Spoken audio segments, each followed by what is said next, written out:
If your actions had no judges judging, would you still be proud of them? Honorable judges, respected audience, and my fellow competitors, good afternoon. I, Shreyansa Thapa, stand before you to speak on a moral, ethical topic, which is known, but often neglected. Doing the right thing when no one's watching. When we're alone, we're always faced with two choices, to do what's easy or to do what's right.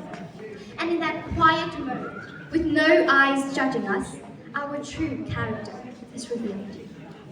You might say, what even is the right thing if there's no one to judge us on that? But that is the moment integrity steps in, where your inner compass becomes louder than any voice in this world. Let me give you an example. Imagine you're talking to your friends and one of them share a rumor about a friend that is not there to defend themselves. You are faced with two choices. One, join in. The other one is to speak up against it. The easy way out is to join in. But the right thing to do is speak up against it even if the other friend is not watching you. By doing that, you're doing the right thing. Let me give you another example. Imagine you're driving late at night and you bump into a parked car. You look around. No one's watching. You could easily drive away, but instead, you take a note with your contact information and an apology, because doing the right thing shouldn't need an audience. By doing this, you are setting an example that doing the right thing should never need an audience. It's okay, it's hard to be the oddball, but by doing this, you are setting an example that respect matters not just from public perception, but from within. You see, these small, insignificant things in everyday life, either it's standing up for a friend or sticking to your own morals. These shape us into who we stand as today. You see, these things may seem insignificant in the grand scheme of life, but they accumulate and mold us into what we truly are. It builds a version of ourselves we can be proud of, not just in front of an audience, but in private too. You see, it's not easy to do the right thing. It's easy to do it when there's praise or recognition, but it is really hard to do the same thing when you're alone. We curate our lives online, hashtags, selfies, perfect timing, a post, a like, a selfie. But real character isn't edited in a post. Real character shows up when nobody's there to clap. It's easy to do the right thing when someone's looking at you, judging you. But what about the time when there's no one to say you're right, to validate you, to correct you? That is the time your true character shows. Doing the right thing when you're alone is not just about integrity. It's a strength. It's a hidden strength. It's easy to do the right thing when you're watched by a panel of judges. You're watched by an audience, but it's not easy to do the right thing when you're alone. So, I request you all to start today. Do the right thing when no one's watching, because this is what builds your character. This is where your morals ride at. You are a morally educated person, so act like it. Do the part, play the role, and you can stand in front of a society proud, not just in front of people, but you can be proud when you look at the mirror, when you look at yourself. All I'm trying to say is, when you stand alone, and you stand in the right side, truly, you can never stand on the wrong side, no matter who's watching or not. Thank you, and have a great day. Imagine a girl. Imagine a girl who is excited to meet her dream parents, who is excited to meet her new relatives. And suddenly the car she was traveling on crashes. And in split moment of time, all she remembers is she is on a highway, on a lonely highway, and her parents are inside the car injured. Her parents are hospitalized, and for the next month, she had to live by herself with no guardians. A girl, a 7-year-old girl who didn't know how to eat her own food, how to braid her own hair, and how to wash her own clothes. Well, I would want this incident to match with my thought is this girl had given hundreds of exams till now, hundreds of tests, but no exams and no tests had described what she had done till now. Well, she was a girl from Netherlands, and while she was living alone, no one helped her. But a boy out of nowhere in her neighborhood came and started to give her motivation and encouraging her. No, the girl didn't ask where the boy was from. No, the girl didn't ask what country he belonged to. Because she was in an highway of some country she didn't even know. Well, there's a saying that help never asks what country you are from, which place you belong to, and what race you are. Namaskar and a very warm afternoon, esteemed panel of judges, teachers, seniors, juniors, and my fellow friends. Today I, Nirdeshta Dhakal, stand ahead of you all to present my views on the topic, Borders Divide Us, Humanity Unites Us. A child born in a refugee camp stated that, I don't know what the sky looks like without these fences. I don't know what the warmth of a family feels like. Will I ever be out of this place? Will I ever be allowed to fulfill my dreams? Easy. Through the turned pages of histories, the lines on a map have not only been drawn by an edge of ink, but drenched by blood and tears. Yet, amidst this darkness, there lies a spark of each one of us, humanity. Let me tell you all, humanity knows no borders, humanity knows no visas, humanity knows no passports. Well, taking an example of a war in Gaza. A child from Gaza posted a video asking for help. A student from Canada shared it all over the world, and a doctor from Australia commented sending help. And from the Europe, he started getting his funds to get better. Well, this is the perfect example to state that how humanity never asked what the country had been supporting, Gaza, what country it had taken support of.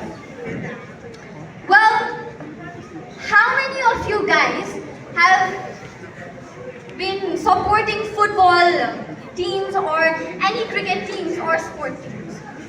No.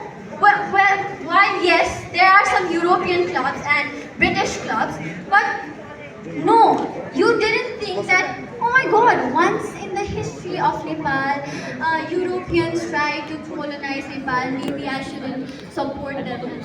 You didn't thought of that Great Britons. All you thought was you liked their match, you liked how they played, so you supported them. You know, by the wars and every people that have died, by every blood that has been drained, we should be reminded that difference doesn't create division, mentality does. Well, what I said before was a story of a girl and a boy. An anonymous boy who helped that girl rise up from the state she was in. It is stated that humanity will never ask for how you want to be or what country you are from. It only asks if you are a human or not. I would like to conclude by saying that we are not just citizens of a country, but we are the citizens of humanity. Thank you and have a great day. A while ago in the internet, I saw a short clip. It was a real footage of the Russian and Ukrainian war. So I pressed on it, curious to see what it was about. In the video, there was an alone Russian soldier, injured and stranded. Soon, a Ukrainian drone found him stranded on the floor, injured, lying almost dead. He was on the brink of death. But instead of dropping a bomb and killing that soldier instantly, that drone decided to choose life instead of death that day. It sent a bottle of water with a note next to it and sent it to the soldier. The soldier thanked that drone with all his life that day, because without that drone, he wouldn't have one today. A warm good afternoon to the respected and honored panel of judges, teachers, all the students, and everyone who made their presence here today. From the example I gave in the beginning is humanity. That's what humanity is. And it's good to see that there still is a shred of humanity left in some of us till today. But the truth is, it's not just a shred of humanity. It's something we all have inside of us. Because humanity is the only bond, the only strongest bond that us humans have with each other. The only bond that we have with each other. Well, if I'm talking about humanity and borders, I can't forget to talk about one crucial topic, war. War has happened countless number of times. War is a violent conflict that happens between two countries or even between civilians of a country. We know how many lives have been lost due to wars, millions, billions. And the saddest part is, innocent civilians and soldiers who are commanded by their commanders are the ones who lose their lives the most. There have been so many wars that I can't even count them with my fingers and legs and my toes combined. Wars and unity of countries are like two sides of the same coin. One cannot happen without the other. Think about the different wars that have happened up till now, like World War I, World War II, the Vietnam War, the Russian and Ukrainian War, and the Israeli and Palestinian War, so many of them. We know how major those wars were and how many lives were lost just because of those wars. And one thing wars are known for are their unusual causes, their unusual reasons for it. Wars happen and are conducted due to trivial topics like someone's skin color, someone's caste, or someone's religion, or the god they worship. Aren't we all human? Don't we bleed the same red blood? Don't we breathe the same air? Don't we live, eat, breathe the same way as everyone else? Then in what right mind is it okay to kill someone just because of their skin color or their caste? Okay, imagine if someone called you an animal. How would you feel? Offended, right? Of course, anyone would feel offended. That's a given.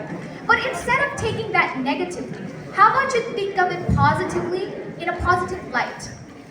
For example, animals, they fight a lot, they quarrel, they have wars of their own.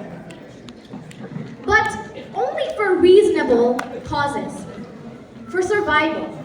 You will never find an animal killing another animal because of its skin color.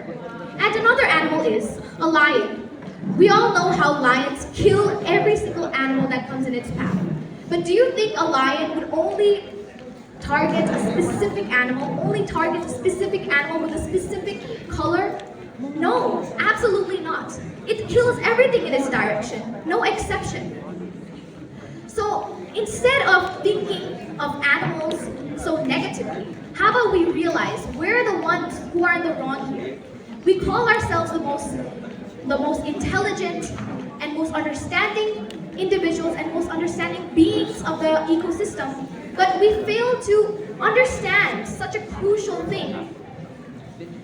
Another example is time and death. Do you think time waits for anyone? Anyone of any caste? Anyone of any religion? No, and neither does death. Death is something that happens to everyone eventually. This shows that we are in the wrong. We don't understand when we're wrong. So the next time I talk about this topic, I hope I won't have to point out the fact that we don't realize how we're always negatively negatively affecting the world. And by saying that, I would like to end my speech. Thank you.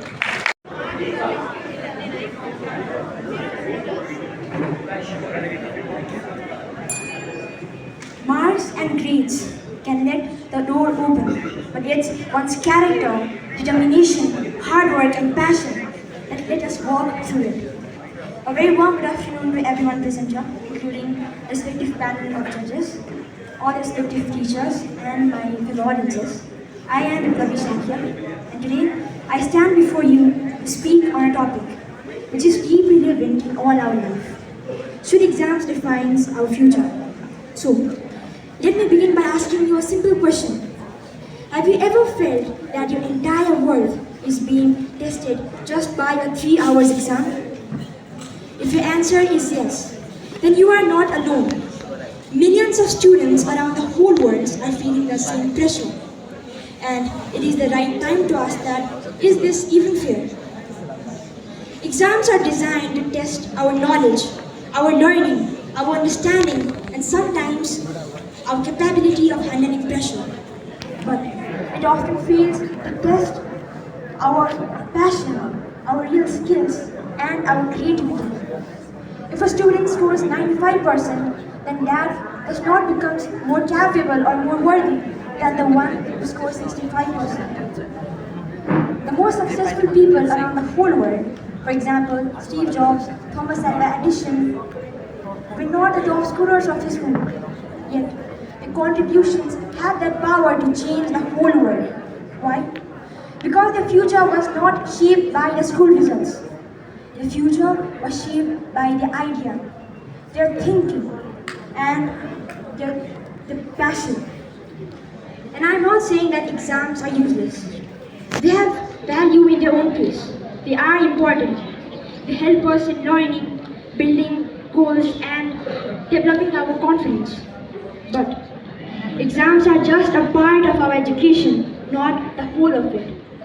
Defining a student's future by the school result is like judging a fish by its capability of climbing a tree. Instead, our education system must emphasize more on real skills, learning, and exploration, which teaches the students on their real life. Let me give you the real life example of Maya Angelou. Maya Angelou was not the top scorers of the school. She was not a standout. She was an average student and she faced many challenges during her school life. Yet, today she is one of the world-known poets and her activism has helped overcome many challenges. Each of us has different strengths. Some may be good with words, some with music, some with numbers, and others with leadership, empathy, or many other things. All the exams we give are not capable of testing our capability to. When we keep more pressure in exams, we not only limit a student's creativity, but also destroy their mental health. Today, millions of students around the whole world are facing anxiety, depression, and low self-worth just because they were not able to achieve the score they expected. They are fearing of judgment. They are slowly losing their hope and their motivation. They are fearing of judgment by their peers. They are fearing of disappointing their families, peers, and most importantly, themselves. Yes, exams are a part of education, but we should understand that it's not only the measure towards success. We all have the capability of changing the world by our power. We all have strengths in different matters. Our exam results are not the only measure towards success. Yes, they are important as they test our capability, but we should think that are exams really important than a student's mental health? Obviously not. Because students can have different strengths at times. Some may be good with art, or some with drawing and many other things. They can shape their career in that thing. Shouldn't all be equal like numbers?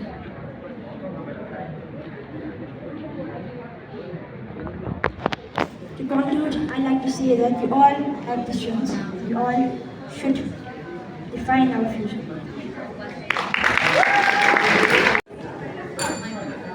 It was December 1st, 1995. No, the single word reply of Rosa Parks, a 42-year-old seamstress, when she was asked to move out of the seat by a white man due to her inferior color. Her single reply then caused a big revolution in America against racial segregation. It was September 24, 2016. I want peace. The first tweet of Anna Beldana, a Syrian girl, her first tweet that spoke out against the horrors that she had to endure in her own country. Good morning and warm greetings to everyone present here. I am Vidhi Shrestha from grade 10A1, standing before you to raise a very important question. Can one student really make a difference? Today's world is a world of power and influence. It seems like everyone is chasing to be at the top. I mean, after all, can we blame them? It seems so tempting to be at the top, to be the one manipulating the results, to be the one pulling the strings. But is that what power really means? No.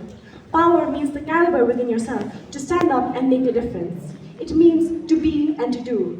Power means the strength within yourself to be the change that you want to see in the world. It is very obvious that our students feel so belittled in this competitive world. It is natural for us to feel intimidated by the dominating society.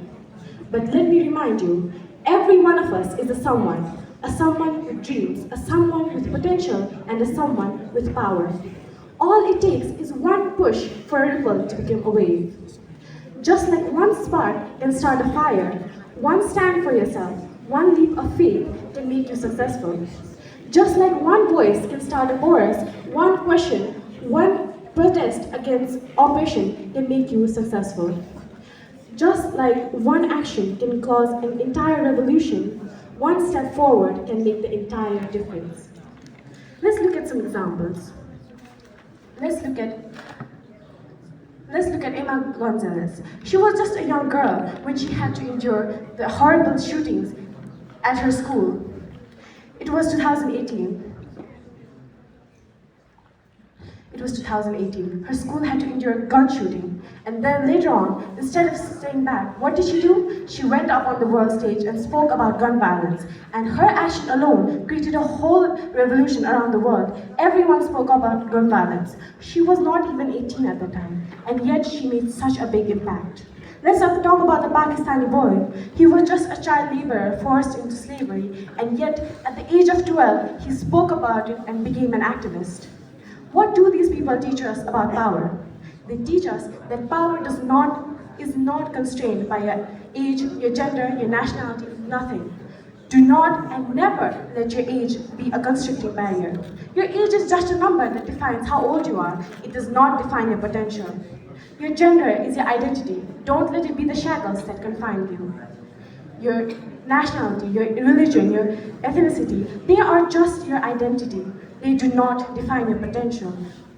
It feels like your small actions today might not make a big difference, but trust me, friends, when I say that the small actions we make today, the small words of kindness that we speak today, the small acts of empathy that we do today, build a bigger impression of who we are, and that impression, my dear friends, is our power. Every time you stand up against a bully, every time you speak out for yourself, you are inducing power. Every time you do something good, every time you inspire others, you are demonstrating power. Every time you show leadership, every time you show compassion, you are spreading power. Do not let others define what you can do and what you cannot. One student can make a difference, and that one student can be you. Thank you, everyone. Next to 4 minutes, 16 seconds. 4 minutes, 16 seconds. Let me ask you all the simple question. Do you weep, laugh, get mad? Well, of course you do, because these are traits that don't belong to a specific group of people within a border. No, these are universal traits shared by each and every human being on this globe. So, though we share the same tears of laughter, joy, madness sometimes, why do we let borders prevail in dividing us? Namaskar and a very well good afternoon to esteemed panel of judges, teachers, seniors, juniors, and all my fellow peers. Today I, Niro Rana, stand here before you all to speak on a topic that is not just political or historical, but utterly human. Borders divide, humanity unites. Borders. We live in such a world where borders exist as lines on maps that separate us geographically. They are what our past leaders fought for. Yet, they don't just exist in our minds, on maps. They exist in our minds. They are how we see each other, from communities to countries to streets. Yet, the real question is, should we let these manipulate our mindset when we have seen countless figures contradicting it?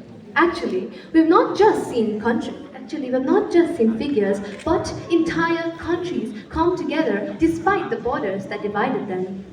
Take for instance, in April 2015, when Nepal faced a devastating 7.8 magnitude. Buildings collapsed and lives were at stake. Yet, in the chaos of it all, countries from all across the globe came to support us. From the US, Canada, Israel, India, you name it. Even inside of our country, locals and police forces contributed massively to help the citizens. Before jumping in, they did not ask where they were from, because that was the least of their concerns. What mattered the most was their lives at stake. Imagine you're in foreign lands and you see someone who looks like they need help. Do you ask them for their nationality before helping them? No, of course not, because at the moment it is the language of kindness that matters most. We've seen humanity unite for a crisis within a nation, but we've also seen humanity unite for a worldwide crisis. During the pandemic, when COVID-19 had everyone in a turmoil, people died. Yet, doctors from every continent, scientists who had never met, and yet countries who were once rivals came together not just for power or politics, but for the lives of the people, no matter if they were from Nepal, Nigeria, or any other country. So I ask you this, if we can be united in crisis, why can we not be united in peace? We've seen moments, we've heard leaders speak against the mindset that borders have put upon us. Yet we still let them manipulate us. Humanity is not just a fleeting feeling, it's a force that can cross seas and lands without a ship or a boat, without a ship or a car. A force that can break walls without a bulldozer. A force that can bring enemies together and strangers to collaborate. I stand here not just to present a speech, but to remind you all that we were once immigrants at a time. We do not fully belong within the borders that we draw, not at the moment. And there is a quote that I really like. Every border is a warning. You do not belong here. But humanity keeps walking. So, similar to this quote, I urge you all, travel and see the world with open eyes. Appreciate and understand the potluck of cultures, and most of all, when you see injustice, step in, not just because it's happening to a citizen, or not just because where it's happening, but because it's happening to a human being. Thank you. Success is built through learning, not just passing exams. With this quote, a very warm and pleasant good morning, good afternoon to the panel of honorable judges, respected teachers, my dear friends, seniors, juniors, and everyone else present out here. Introducing myself, I am Jivika Tiwari, representing Blue House from grade 8B2, standing in front of you all to speak on a topic that is very controversial and very essential for us students. Should exams define a student's future? How many times have you found yourself awake at midnight, stressing because you have a paper tomorrow? Oh my God, what are people going to think of me? What if I fail? What if I don't do good? How are people going to judge me? What are my parents going to think about me? Trust me, has happened to all of us here. Today, I stand before you all to speak on a topic that is very fundamental to our personal success and mental health. Should exams define a student's future? Firstly, let us know what exactly are exams and what values does it have in our life. Examinations are just a test of your knowledge, your creativity, and your understanding of the subject. Not a competition where you show off, where you get accusations, and where you get ashamed if you don't get an A+. But the reality is, in today's modernized age, exams are the future. If you don't pass good grades in exams, or if you don't get good grades in exams, you get criticized even by your family members. No one cares you stayed up the whole night reading for an examination, affecting your mental health and sleep. But everybody sees is a grade sheet, just your A's, A+, and B's and C's. Nobody cares you got first position in art competition. Why? Because you got a C in science. But who cares? That person wants to be an artist, not a scientist or a doctor. But I'm not telling exams are completely useless. Exams test our knowledge, our creativity, and our understanding. It helps us grow stronger in future, helps us secure good marks, good degrees, and good jobs. Raise a thumbs up if you think exams should define our future. Raise a thumbs up if you think not. Obviously, we all think that exams shouldn't define. But exams should and shouldn't define us, because without exams, I don't think that we can personally grow. With examinations, we can be better versions of ourselves, we can learn, we can test our creativity. Exams are not always academically tested. For example, take an example of Kustu, Karate, Taekwondo. You have many various exams just for the passing of a belt. You get a belt after for every round you have surpassed. Well, why exactly is exam so important but also not that important in our life? Because examinations are the main cause for students' mental health decreasing, especially in the scenario of Nepal. The BRE examination taken in grade 8 and SCA examination taken in grade 10 has a very negative impact on students' mental health. Why? Because after the results of BLE and SC examination come, we hear news like somebody suicided because they didn't get the expected marks, their family criticized them. What is the reason for this? The reason for this is very simple. Societal pressure, criticism, and accusations. Every student is different. Every student has their own capacity, their own learning values, passions, and their ideas for the future. But in today's world, we all judge students on the basis of their report card. I mean, you yourself ask yourself, how often have you stayed up the whole night learning everything, got A+ in your grade sheet, but a day after or even a week after somebody asks you, what exactly is this? How am I supposed to know? I forgot. Yes, that is the condition of all of us here. We are so pressurized for exams that we start to skip our extracurriculars. We start to leave the things we love because we need to prepare for the examinations. But trust me, examinations are not just that. They should be about project works, practical works, field excursions, and so many more. Why are exams defined as a sheet of paper when there can be so much more they can define? They should define our creativity, our knowledge, and our understanding, not only on a sheet of paper but also in the real life. For example, many of the successful people were never school toppers. Steve Jobs dropped out of college but made such a successful company used by every single of us. I mean, many of us here even might have an Apple iPhone, or even a MacBook, right? Or even Albert Einstein, he wasn't a school topper. It was because of his innovative thinking that he got so successful in his life. In conclusion, examinations are a test of our creativity, knowledge, and understanding. So don't let it define your future. You yourself can define your future. So at last, I leave you with the final question. How do you want to be defined? By a small piece of paper, or you want to be defined on your creativity, your passion, your knowledge, and your understanding of the subjects? Thank you. Have a great day. Have you ever studied for an exam for a whole night just to forget everything the moment you see the first question? Have you ever taught a friend to study, and then when the results came out, they scored higher than you? Warm greetings to everyone present here, respected panel of juries, housemasters, teachers, seniors, juniors, and all my dear friends. Today I, Yunisha Shakya, a student from grade 10A1, representing Greenhouse, stand before you all to deliver a short speech on the topic, Do Exam Results Determine a Student's Future? Before I begin, let's break this term, exams. Exams are simply words, exams are simply tests used to access one's knowledge and memorization powers. It does nothing more than just that. It doesn't measure your actual qualities, which actually matters for the real life incidents. It doesn't measure your qualities, it doesn't measure your passion, your leadership qualities, your emotional intelligence, and your dreams. All it does is just measure you, it just judges you by what you wrote in that piece of paper. Let me tell you a story of a giraffe and an ant. They were told to compete, it was a test. They were told to compete to reach the highest peak, of a tree.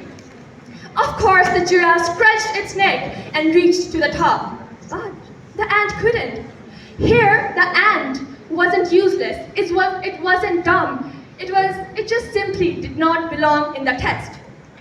Here, exams usually do the same thing, judging each and every student by the same factor, judging everyone by the same measuring tape, staying oblivious to the fact that some of us are giraffes who can stretch their necks to the top, and some of us are ants who can carry 2+ times of their body weight to their nests.